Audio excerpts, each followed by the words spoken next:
Hello, everyone. My name is Christopher Howell, and I am joined today by Katie Brayton and Rick Hammond to discuss the ethical consequences of Seminole dispossession from a historical perspective to the modern day. We will be providing an overview of the historical context in which dispossession took place, ethical issues and constraints, water rights and environmental sovereignty, modern governance, and we will finish with conclusions and the broader significance of dispossession within the North American indigenous context. Who are the Seminole and the Miccosukee? They're not an originally distinct tribe. The Seminole tribe formed as a refugee type society made up of Creek Nation members and other indigenous groups displaced from states like Alabama and Georgia, along with escaped African slaves. They went south to Spanish Florida as a result of colonial displacement and violence. The word Seminole comes from Spanish cimarron, which means wild or runaway, and over time they established the Seminole tribe of Florida. The Miccosukee was formed from a traditionalist group of Seminoles who lived primarily in the Everglades and Big Cypress Swamp, who asserted their independence from the Seminole tribe of Florida. They have their own language, politics, and traditional practices. To get a better historical context, we'll take a look at the timeline. From 1700 to 1760s, displaced indigenous groups fled violence and colonial encroachment in Georgia and Alabama and moved south into Spanish Florida, and they began to form what will become known as the Seminole people. In the late 1700s, escaped enslaved Africans joined these indigenous groups and formed communities later referred to as Black Seminoles. From 1817 to 1818 was the First Seminole War. The U.S. troops invaded Spanish Florida under Andrew Jackson to recapture escaped slaves and attack Seminole villages. From 1835 to 1842 was the Second Seminole War, and it was the most violent and prolonged of the three conflicts. U.S. military campaigns aimed to forcibly remove Seminoles to Indian Territory and Oklahoma. The Seminoles used the Everglades terrain as refuge, retreating deeper into swamps, and in 1855 to 1858 was the third and final Seminole War. It was a smaller conflict, but the U.S. still attempted to remove remaining groups. And by the war's end, only a few hundred Seminoles remained in South Florida. From the 1860s to the 1890s, these surviving Seminoles avoided contact with the U.S. government and settlers by living in isolated camps in the Everglades and Big Cypress Swamp.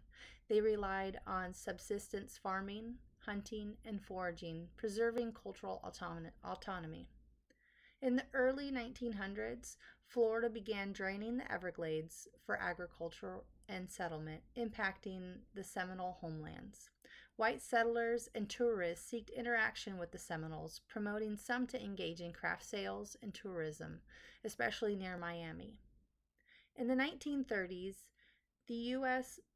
federal government started the Indian Reorganization Act in specifically 1934, and it really pushed for assimilation and Indian reorganization. They created reservations like Hollywood and Brighton, and they also pushed boarding school attendance and Christianity. But as a result, it also encouraged a greater formalization of the actual tribe of Seminoles. In 1957, the Seminole Tribe of Florida gained federal recognition as a sovereign tribal nation, even though some Seminoles rejected this process, preferring to remain independent and separate. In 1962, the Miccosukee tribe of Indians of Florida received a separate federal recognition, asserting their own distinct identity based on language and cultural practices.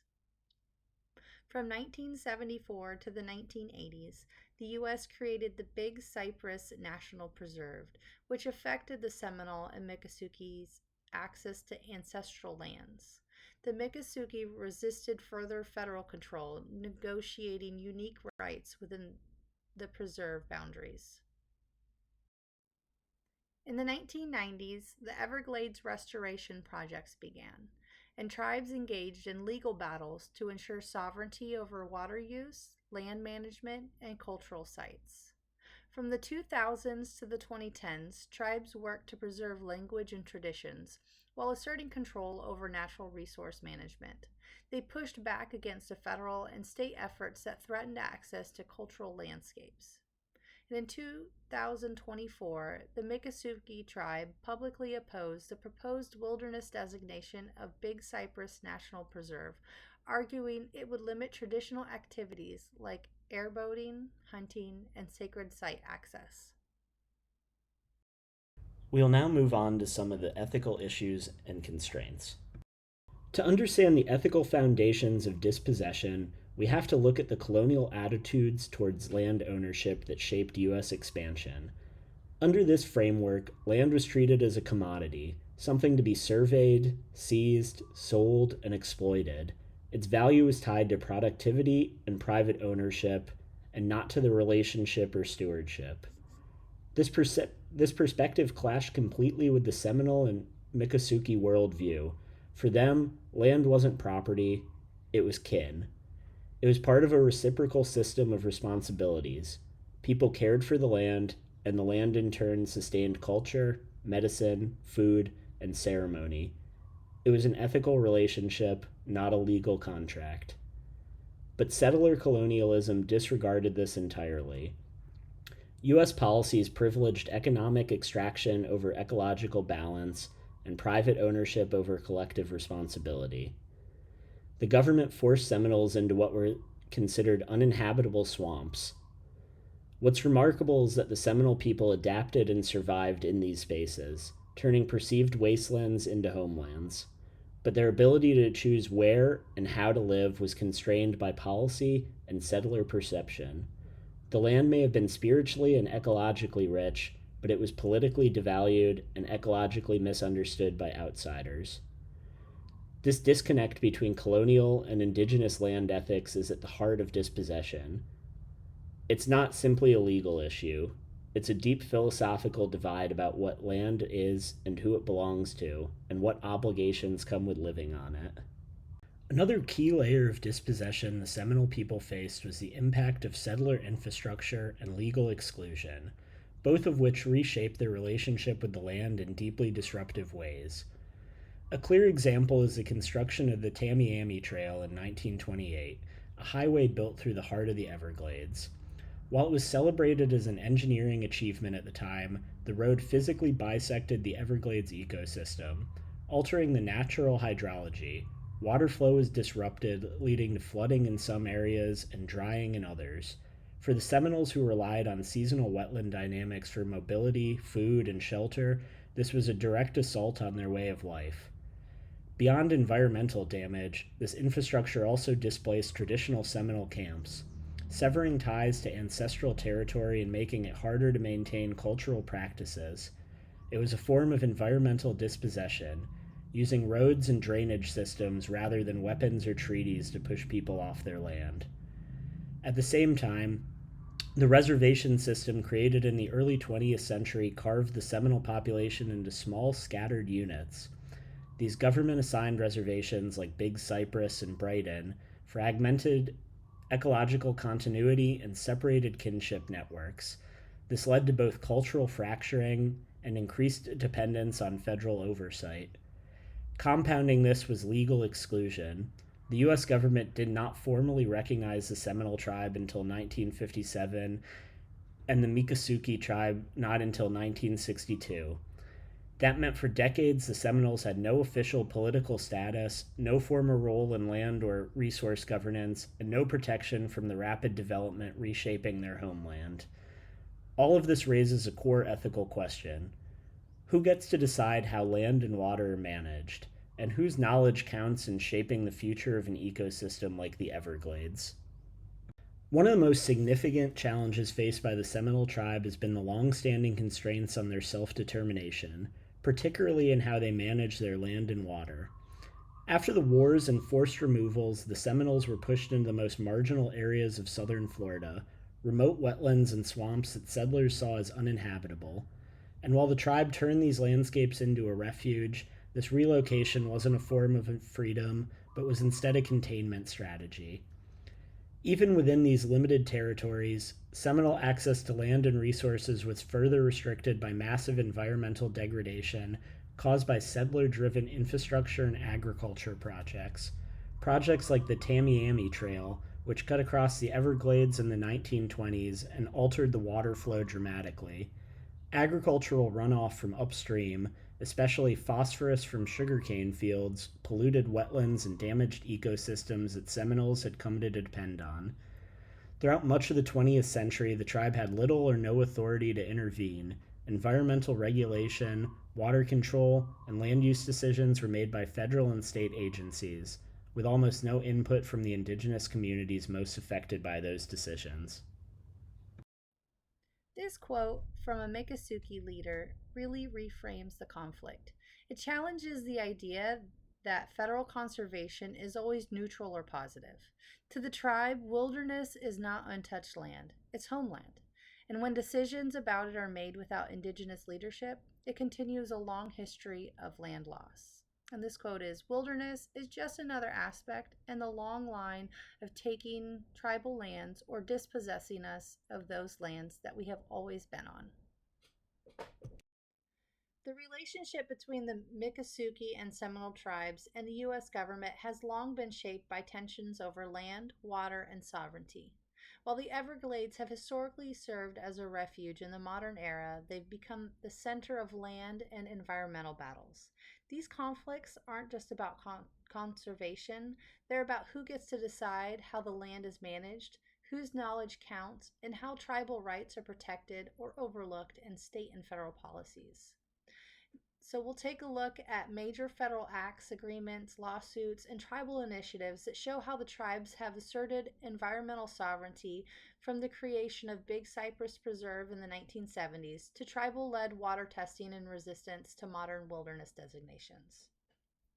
So to start, in 1974, the Big Cypress National Preserve Act is where the U.S. Congress established a protection of 720,000 acres of Everglades watershed.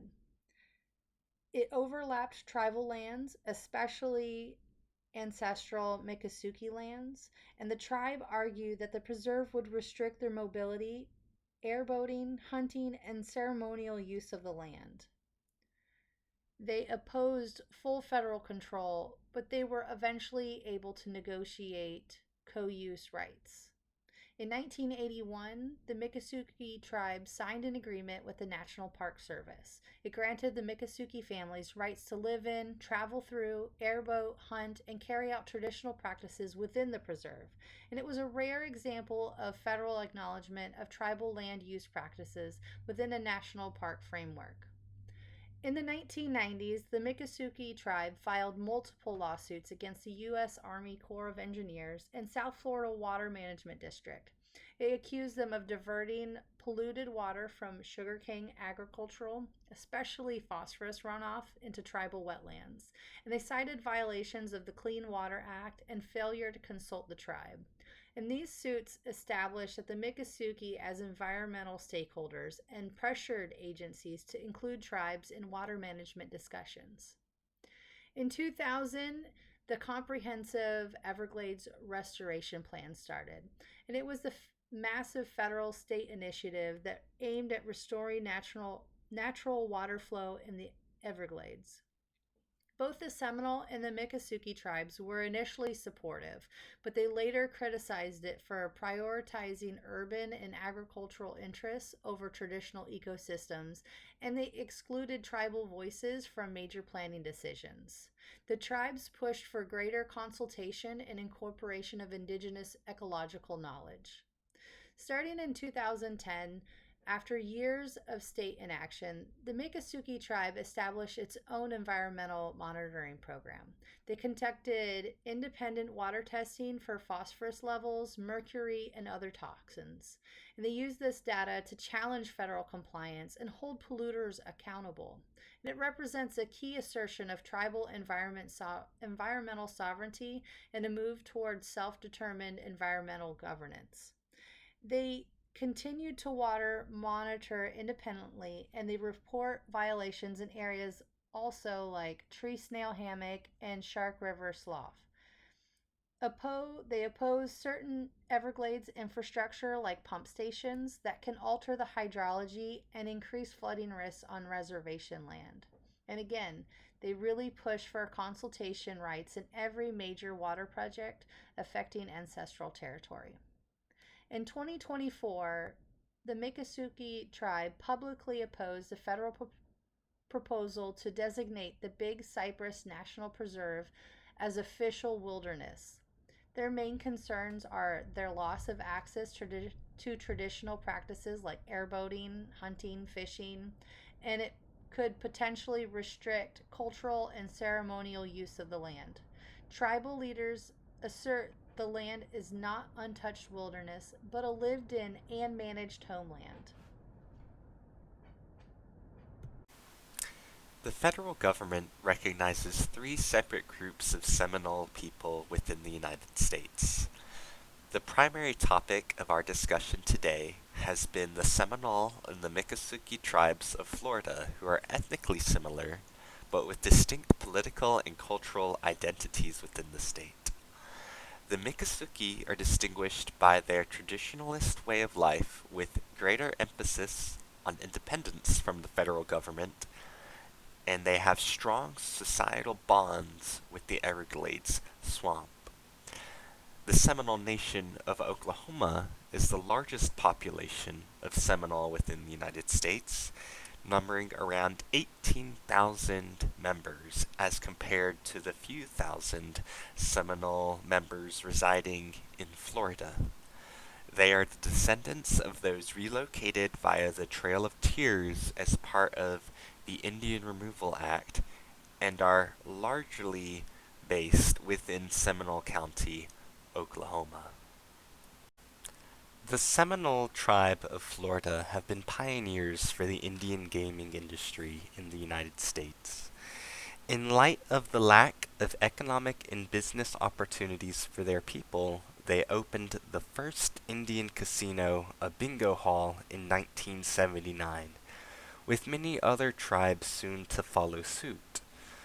The Seminole initially faced a great deal of legal and political backlash, with the debate over Indian gambling eventually leading to the passage of the Indian Gaming Regulatory Act by Congress in 1988. This act established the legal framework for Indian gaming nationwide and created the National Indian Gaming Commission. The Seminole gaming industry has created unprecedented wealth for the tribe and provided an example for indigenous people that tribes across the nation now emulate. One of the high points for the Seminole in the 21st century was the purchase of the hard rock business, including a host of hotels, restaurants, casinos, and rock and roll collections. The enterprise and similar business operations have made the Seminole tribe of Florida the wealthiest of the three federally recognized group of Seminole in the country, and in the picture on our right is their flagship location, the Hard Rock Hotel in Hollywood, Florida. The Seminole and the Miccosukee people have inhabited the Everglades for generations as a refuge from the federal government, having retreated into the swamps during the Seminole Wars of the 19th century. Unfortunately, in recent decades, these lands, which are held to be sacred by these people, have been subject to mismanagement, drainage, deforestation, and pollution, which has severely threatened the biodiversity and health of this delicate ecosystem. An example of a species threatened by habitat destruction is the endangered Florida panther depicted in the image on the right, the only known cougar population along the eastern seaboard. Federal, state, and tribal efforts have all contributed to restoring the Everglades, but not without conflict. Federal and state governments have been criticized for not involving enough tribal input and advice, or at worst, outright disregarding tribal concerns. A recent controversy occurred over the designation of the Big Cypress National Preserve as a wilderness, which would restrict Miccosukee access to that region of the Everglades. The tribe was able to successfully petition against the designation as of December 2024 and maintain their traditional rights of stewardship of the preserve. As mentioned earlier, the Seminole Nation of Oklahoma is the largest of the three federally recognized groups of Seminole in the United States, with over 18,000 members. Like many of the Indian people of Oklahoma, they also experience exceptional and widespread poverty, especially compared to the relative affluence enjoyed by the Seminole of Florida, who enjoy vast revenues from their hard rock business. Their large population, combined with their lack of access to resources, has led to strife over who gets to enjoy access to public money and services. In 2000, the Seminole rewrote their constitution to revoke tribal membership status from Black Seminole, at the time numbering around 2,000 to 3,000 people, most of whom are descended from freed slaves who supported and traveled with the Seminole to Oklahoma. These freedmen have deep cultural and family ties to the Seminole Nation going back generations, but had tribal membership revoked on the basis of old tribal legal records of membership and the concept of blood quantum, which measures how much Native American ancestry somebody might have. The disenfranchisement of Seminole freedmen denied them access to tribal services such as housing and health care, and critically has denied them a share of reparations paid to the nation by the federal government as compensation for land claims in Florida. Lack of tribal membership status has led to severe ethical issues such as reduced access to the COVID-19 vaccine in recent years by the Indian Health Service, and it has exacerbated the poverty already experienced by Oklahoma Seminole. In the next slides, we will discuss some of the conclusions and broader significance. The Seminole case is about more than just loss. It's also about reclamation. It flips the traditional narrative of Indigenous history by showing us what's possible when legal strategy, ecological knowledge, and cultural continuity come together. Rather than focusing solely on dispossession, this case highlights resurgence. Through tools like the Clean Water Act and their own Environmental Resource Management Department, the Seminole tribe has restructured power relationships. They now manage water and land through their own standards, grounded in both legal authority and traditional values. That's a clear example of ethical power building in action. But it's also important to recognize that not every Indigenous community has access to the same tools. The Seminoles had some key advantages. Florida's tourism economy gave them financial leverage through their gaming enterprises, and their location in a high-profile region increased their visibility. Those factors helped fuel their legal and political influence. So while their model is powerful, replicating it requires a lot. One needs robust tribal leadership, access to legal infrastructure, a strong base of ecological knowledge, and in many cases, favorable political conditions. These are not guaranteed for all communities. Indigenous-led governance often results in better land and water outcomes and challenges the assumption that federal or state agencies are always the best stewards of the environment. The story of the Seminole is not just one of survival, but one of strategic resilience, cultural continuity, and legal resurgence. From their forced migration into the Everglades to their resistance during the Seminole Wars, they endured a system that sought to erase their presence. Yet today, the Seminoles manage water and land on their own terms, not only as a matter of environmental necessity, but as a deeply ethical expression of sovereignty. What we see in this case is that ethical power structures, those that prioritize justice, cultural survival, and ecological responsibility, are not handed down by governments. They are built through decades of struggle, negotiation, and community leadership. By asserting authority over water quality, ceremonial land use, and environmental management, the Seminole tribe has restructured the relationship between indigenous communities and the state. This is a powerful model, one that shows how indigenous ecological knowledge and legal mechanisms can work together to realign power in more just and sustainable ways. So I want to leave you with a question. What would it look like if all land and water management decisions in the United States were guided by indigenous ethics? Principles like interdependence, reciprocity, and responsibility to future generations. Thank you for watching.